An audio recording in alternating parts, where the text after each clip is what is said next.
Good morning, everyone.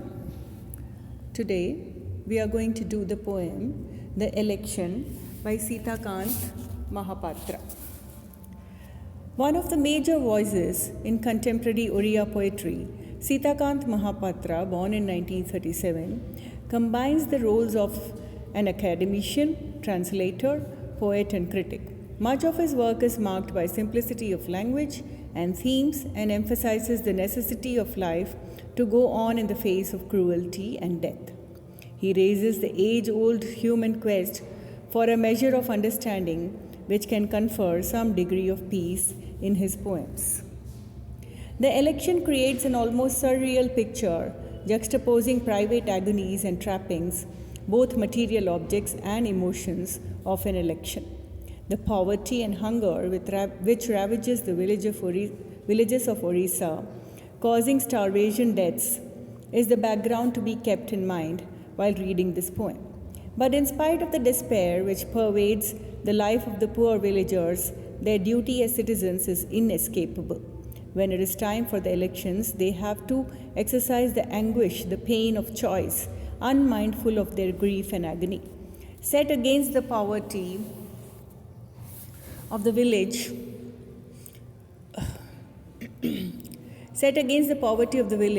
is the electioneering group, their attempts at finding the common will, their dark longings, and their will to power. The power of the poem comes from the poet's careful negotiation between both sets of people. Mahapatra does not represent the electioneering group as blind, callous individuals, since the poverty and misery of the villager is represented through the eyes of the campaigners, thus signifying the recognition of the torment of the masses. Simultaneously, the irony of the great persuaders points to the chasm which exists between the two groups. The bleakness of the entire poem is reiterated and underscored in the last stanza, where the choices are spelt out. They are not really choices at all. Even as the villagers understand and accept their own reality, one composed of starvation deaths and acute want, they also comprehend the agenda of the politicians, one which will not necessarily benefit them, but their choice is already made for them. By selling their votes, they might be able to satisfy some of their daily needs. Let me read the poem for you before we go on to elaborate upon it. Our jeep crawls to your village, seeking strange melodies from the roaring sun, the common will from the crisscross geometry of private agonies.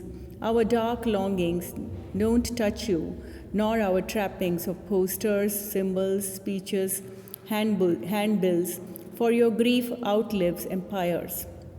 The cold grandchildren awaken in your heart as you discern muted allegories on our ashen faces. Here the great persuaders are little things and not so hidden, cheap plastic, cheaper nylon, dark glasses to blot out the sun. With one foot in hunger and the other in the soul, you make your decision the anguish of your choice.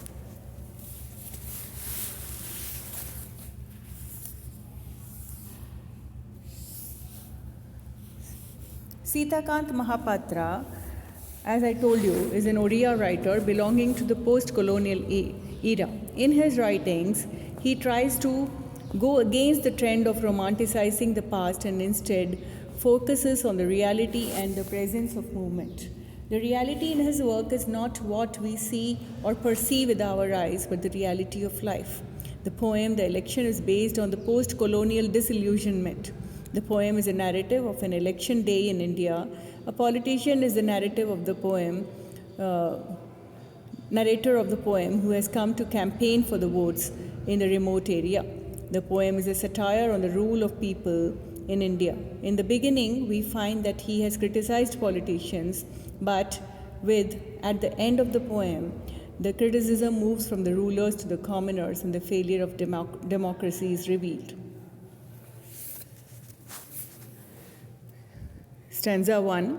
Our jeep crawls to your village, seeking strange melodies from From the roaring sun, the common will, from the crisscross geometry of private agonies. In the first stanza, the narrator, that is the politician, says to the villagers that the jeep of politicians crawl on the road to reach them. The jeep does not run but crawls, signifying the worst condition of roads in remote areas. Rallies of the politicians are accompanied by music, applaud, noise, hooting, etc., which is quite strange as things rarely happen in the villages, particularly under the burning sun. All this happens for the sake of the common will, that is democracy, which is very important in India. That is why he keeps the term in the single commas. The politician forces the villagers to acknowledge the problems and difficulties he has faced by traveling to their village on crisscross geometry, that is irregular and rough roads. If we go deeper into the words, we find how politicians who were supposed to be the servants of the public ironically become their masters and vice versa. Thus, now the democracy has made them masters. Their leaving of a comfort zone for the people would be a kind of gratitude on people. Stanza 2. Our dark longings don't touch you, nor our trappings of posters, symbols, speeches, for your grief outlives empires. In the second stanza, the politician says that the villagers are not affected by the dark longings, that is, their hard work done by him on poster making, symbol campaigning, speeches, and the handbills, etc., because they have their own sorrows and griefs that surpass the issues of the states. However, it is the grief of the commoners that helps him to gain power. The politician emotionally triggers their problems to gain favor and ultimately succeed in gaining votes as well. The cold grandchildren awaken in your heart as you discern muted allegories on your ashen faces. In the third stanza, the narrator says that the villagers have killed desires in their hearts as they know well their condition will never be changed. However, they have hope in their hearts that their future progeny may be able to live in a better way. This makes them look on the face of a politician which is tired and ashy as he has left his comfort zone for the sake of the votes. In these lines, one can see how people see their leaders. They consider as if they have some magical powers to do something for them. The people never try to bring the change on their own, but instead put their hopes on the politicians. Hence, they remain in the same condition for eternity.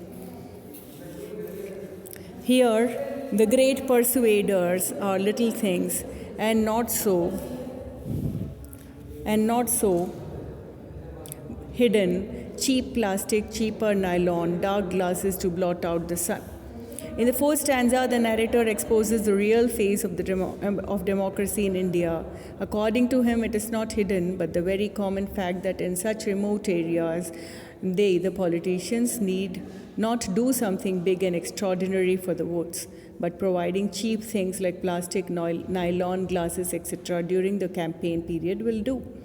Politicians thus succeed to blot out the sun. They deviate people from the development and welfare by giving away the cheap goods only during the campaign. Thus, anti-democracy comes into existence.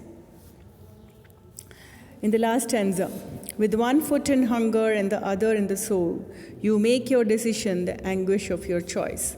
In the last stanza, the narrator describes the failure of democracy caused not by politicians but by commoners.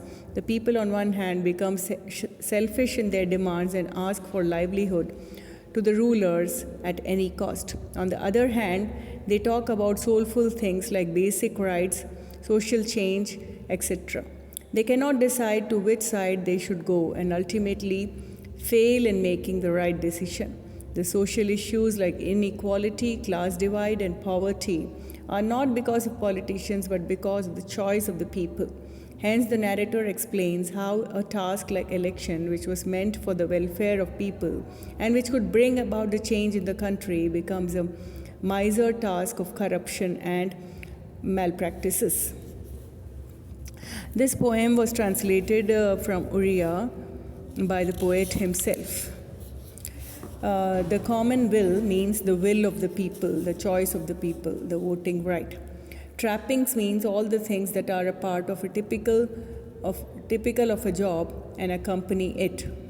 Discern means see something clearly but with an effort. muted allegories, similar situations, ideas, or experiences which are dimly perceived. I hope you have liked this poem by Sitakant Mahapatra. Thank you.